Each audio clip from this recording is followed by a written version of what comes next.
The air was thick with whispers, a symphony of betrayal that echoed through the crowded hall. I stood there, my heart pounding in my chest, as my so-called best friend revealed my deepest secret, an intimate confession I'd entrusted to her. Laughter erupted, slicing through my skin like shards of glass. I felt exposed, vulnerable, as if the very essence of who I was had been stripped away. And then there was my father. His eyes, usually warm, now burned with a cold disdain. "What a disgrace," he bellowed, each word a blow to my already shattered spirit. "A weak daughter who can't even keep her own secrets. I'm ashamed to call you mine." The world around me faded, the laughter drowned out by the deafening silence of my humiliation. In that moment, something within me snapped. I turned on my heel, leading the whole, leaving the laughter, leaving the shame behind. I wouldn't let this define me. I was determined to rise from the ashes of my own betrayal. I would forge my strength in the fires of resilience. Days turned into weeks, weeks into months. I traded my tears for sweat, channeling my hurt into relentless training. I lifted weights that felt impossibly heavy, ran until my legs screamed for mercy, and pushed through the pain with every ounce of determination I could muster. Each drop of sweat was a reminder of my commitment to rise above the doubt, to prove to myself and to everyone who had ever doubted me that I was more than their expectations. As I transformed physically, something deeper shifted within me. I found my voice amidst the chaos, learned to embrace my vulnerabilities as the very fabric of my strength.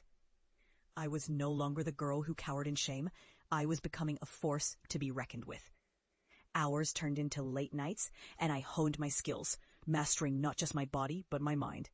I was relentless, fueled by the fire of my past. Years later, I returned home, not as the broken girl who had left, but as a powerful woman who had conquered her demons. I walked into that same hall, my heart steady and resolute.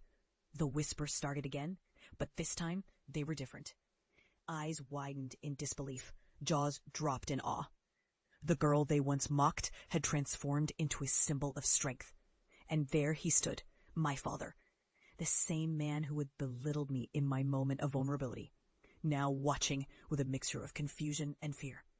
I approached him, the room falling silent. "I am not weak," I said, my voice firm yet calm. "I've learned to embrace my journey, to turn my pain into power. I am no longer ashamed." His expression shifted, a flicker of recognition crossing his face.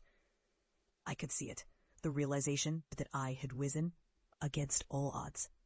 The laughter that once echoed through these halls was replaced by a profound silence, as I stood tall, a testament to my journey. I had returned not just to confront my past, but to reclaim my narrative. The girl they thought would fail had thrived in the face of adversity. I was unstoppable, and I would forever carry the scars of my journey as badges of honor. In that moment, I smiled, not out of revenge, but out of empowerment. I had transformed my humiliation into a fierce determination, and now I was ready to show the world what true strength looked like.